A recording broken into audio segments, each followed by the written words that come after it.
Zio Toto Bellomo, nel 1974 viene fondata l'Unione Maestranze. Perché viene fondata? Perché viene costituita questa associazione e per volontà di chi? Di consoli.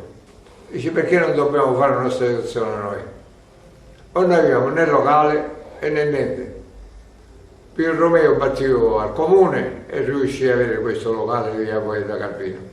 E si stabiliva in quella data, il 23 giugno, che le elezioni si facevano alla Camera di Commercio, o avevamo locale o non avevamo locale, il giorno 8 di dicembre, per l'Immacolata, era stabilito. È stato stipulato un atto costitutivo di questa associazione? L'atto lo fece fare Bosco dal notaio Di Marzo, che era sopra l'Eneatro negozio, piazza notaio, poi se ne ricordato. E siccome con Bosco era buoni rapporti, che viene a pescare, cose, a festare lì, ci chiamava Bosco in un momento. La prima firma a Misidro, la seconda a mise Marino, perché il presidente dell'Orefici era Marino. Poi Bellomo, poi Caruccio, insomma. Ci furono difficoltà grossissime per i fruttivendoli che erano, per i barbieri che con Serraino erano così. Non tutti e 20 gruppi fecero parte dell'Unione. Furono 12-13 all'inizio. 12-13. Tant'è vero che noi, io, Bosco, Pio Romeo, siamo andati da Cardinale e bastosamente non ne fece manco trase per portarci lo statuto che abbiamo fatto, perché lo statuto è buono, non è che è veramente buono, perché sta roba non si è aspettato a venire a me e due persone che mi dava per l'Unione l'anno e altre sedi e tappeti me l'ha dato tutto lui. E nello statuto c'era messo che appena si scioglieva l'Unione Maestranze si dava in beneficenza, tant'è vero segrettate alle coronate da India. E il signor Cardinale non ci ha messo alla porta. Siamo andati all'ingegnere Bellizzeri, primo di Terranova, credo che veniva Sale. No, io che voglio interessare perché Sale era ci combattiva a Scardina. Poi trovavo un certo Giocalone che questo poi se ne va e che si vedessero Scardina e Giocalone. Ma perché volete fare questa cosa? Si siete sciarreati con Serraino? Allo scarro di frutta che c'erano ragionieri, dice che siete sciarreati con Serraino? Perché Totò battia sempre per avere soldi, dice venite viaggi perché a me era buono e buono non me ne ora. Siamo andati in Terranova dice no, assolutamente no. Siamo andati all'ingegnere Bellizzeri, ci volete lasciare lo statuto se non vi spiace? E poi vi do la risposta. Nell'assemblea dell'8 dicembre, che era Chienachina, stava già, si fanno le elezioni, presidente Bosco, un vicepresidente che era Schifano Bellomo, cognata che noi avevamo stabilito che Recavenesse e Pio Romeo, che erano quelli che avevano travagliato il Castello. E Fruto Rango Bosco e come segretario prendiamo il signor Bellomo. Sì, io non posso accettare per il lavoro che ho io, per la categoria che faccio io, che entro in negozio e cose. Allora risponde Bosco, se Bellomo non accetta il segretario, io non faccio il presidente. Che vi a fare? No, perché vedi l'attaccamento mio, insomma, che avevo io, perché con la formata dell'Unione Maestra del suo locale, a Congenere si buttava acqua e lunedì. Quando si inaugurò il locale fu la moglie di Bosco, fu la padrina. E dopo c'è un'altra storia, perché venne Serraino e per Bellomo e Caruccio, come erano contrari, parlarono con Bosco e se ne va io non ne andiamo neanche. Allora Bosco pigliava a Schifano, al dottore, l'Italia portatelo, fammi questo lavoro, ma se no non voglio, che era 25. Io portai un ragazzo al negozio ben vestito di blu, mia madre e mia moglie un anno prima era a poliziare da terra tutto in terra. E ci fu, verso le 5 tra Chiaonascio ci fu questa inaugurazione della moglie di Bosco. Bosco di solito accattavo mandele, dolci e cose, festarino, non fece pagare. Poi si mise in testa che si aveva a mettere in lista, manco fece 8 mesi presidente. Bellizieri, che aveva stato pure già alla Camera di Commercio, aveva stato religioso tutte cose, doveva fare il consiglio e il presidente chiamava un Bellizieri che fece 10 anni di presidente. E noi 4 anni fece, perché tanto era in 2 anni, 4 anni fece per un bel lavoro vicepresidente, poi Schifano Ciaretta Idea, vicepresidente della Camera di Commercio, dice fallo tu come vicepresidente. L'ultima carta che giocò Serraino prima di fare l'elezione è stata che ci invitò sempre alle Coronate via Cortina, dicendo perché non possiamo fare unita questa associazione, do turismo, do comune e cose, e sede delle maestranze. Io dice, ho portato un documento qua, lo faccio vedere, se volete firmare, e così dice, facciamo. Qui abbiamo quanto più, di Messetto, 4 mani Messetto. Poi dice, io Messetto che fa? Firma. Dice, io firmai solo quando mi maritai, e ti danno un po' mi firmo più. Lo stesso sono stati gli altri, ma visto che non trovo la maggioranza, sì, io, e si fanno no per te. Poi dobbiamo pensare che la maestranza accognata ci deve fare un pozzo nero perché non c'era, all'inizio era proprio, cioè abbiamo fatto, portavamo l'acqua, tutte cose. Insomma, ognuno diede il contributo dipendentemente dal lavoro che faceva. La sua opera la metteva anche a disposizione dell'Unione Maestranze. Il tappezziere faceva il divano, il muratore provvedeva a mettere piastrello, a fare lavori di muratura, l'idraulico pure. Insomma, una bella Unione Maestranza alla fine, dico. E ha funzionato sempre, fino a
Gaetano Lombardo, ci racconta l'episodio della Marcia Lombardo, quella che le voci popolari vogliono che sia stata fischiettata da suo padre?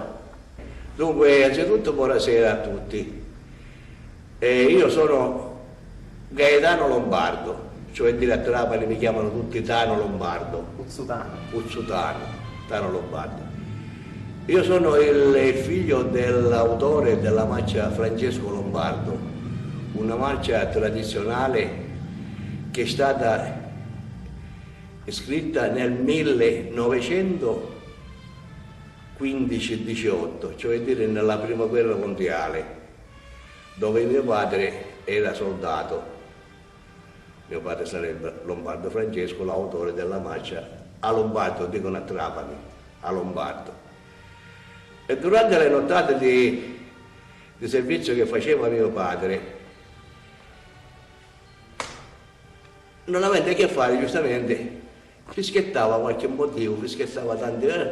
È venuto in mente questo bellissimo motivo che sarebbe la marcia Lombardo. Quando poi lui è rientrato, è stato congedato, è venuto a Trapani, l'hanno scritto questo bellissimo motivo e così è iniziato in tutte le bande, poche bande allora c'erano.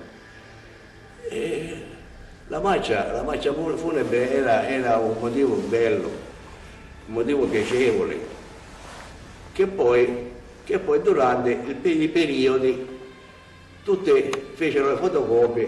Allora questa marcia l'avevo soltanto io, tutte le partiture l'avevo io, nessuno l'aveva.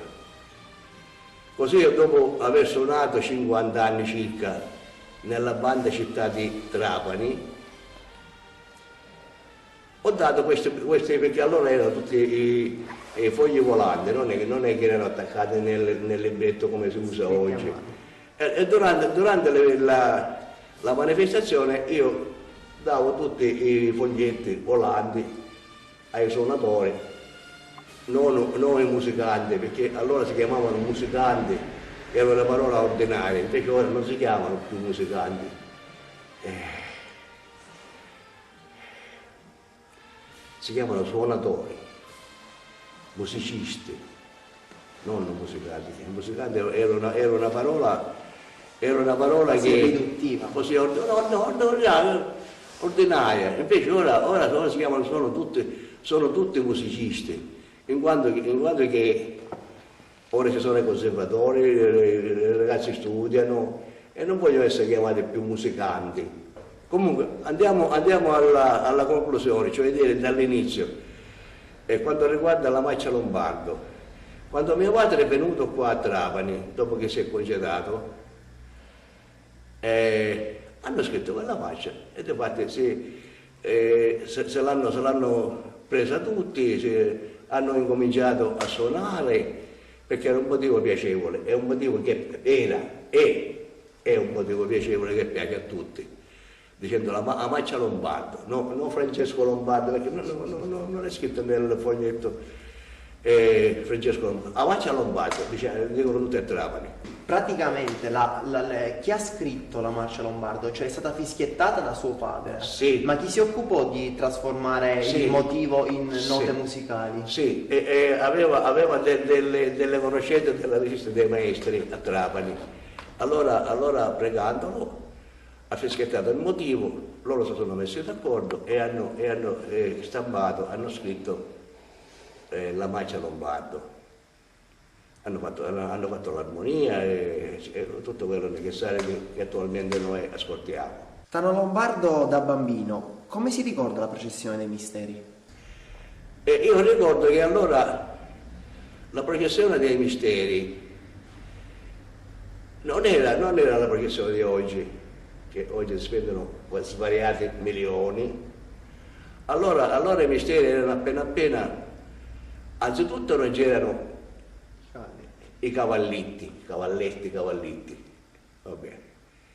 C'erano i forcini e i portatori erano 4, 2 davanti e 2 di dietro, anche perché lavare il mistero era molto leggero, perché non aveva delle batterie, non aveva delle cere così grossi, non aveva tanto abbigliamento di fiori che poi complessivamente si raggruppa un peso massimo. Cioè, appunto ora hanno bisogno dei portatori, tanti portatori. E io ricordo che la progressione dei misteri c'erano poche bande, poco più o meno 3-4 bande, anche perché ogni gruppo dei misteri non aveva la possibilità di poter raggruppare e spendere tutto quel denaro. Non c'era proprio l'entusiasmo come abbiamo oggi. Si ricorda quali bande erano?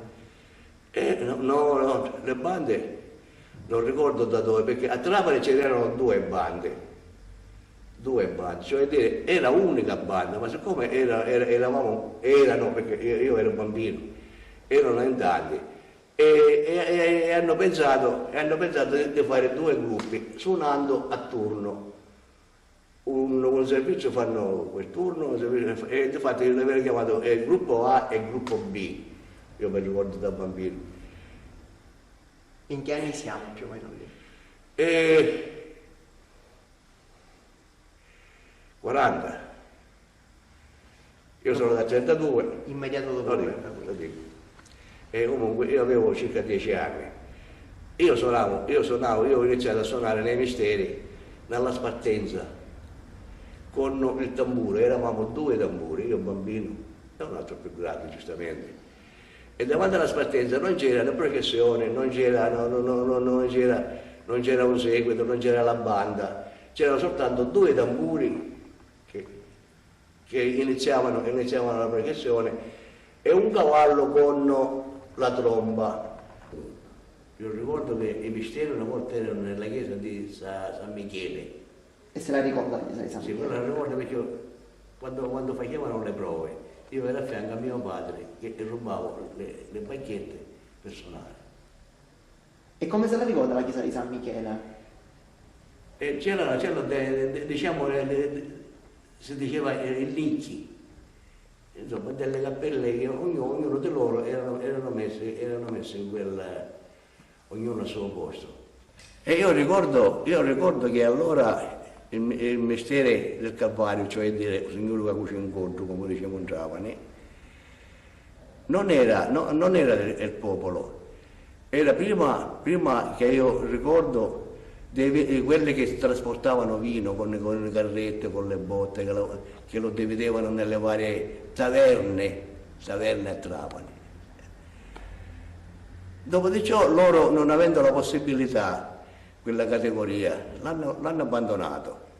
Senti, ma per quello si ricorda che dietro si andava... Sì, c'erano tante devoti che andavano dietro la progressione. Tra le tante marce che lei suona, ce n'è qualcuna che le trasmette un'emozione particolare, un sentimento diverso?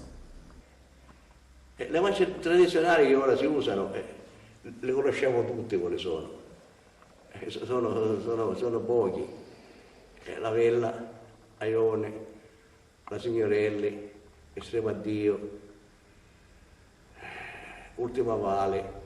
Dopo ce ne sono diversi, i motivi io li conosco tutti, infatti quando sono le ricordo tutte, pertanto a volte non ho bisogno E a lei quale piace? Una marcia? Tutti sono Ce n'è una che le trasmette qualche emozione particolare? Povero Re. Povero Re. Anche a me. Povero Re. E perché? Perché ha una melodia, che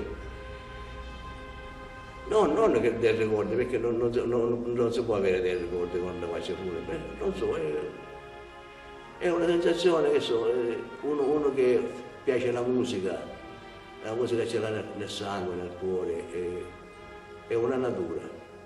Quando sento un motivo del genere, ti emozioni, piace. E anche qualche altro motivo, pure 26 gennaio, la Signorelli, la Toselli, insomma sono tutte marce pesanti, che per suonare bene bisogna avere un organico come abbiamo noi. Completo. prima la processione usciva dalla chiesa, percorreva il suo itinerario e rientrava in chiesa senza fare delle lunghe soste, senza che le bande delle processioni si andassero a riposare. Era un continuo la processione di una volta. Sì, sì, ma Le bande continuavano a suonare quindi anche di notte?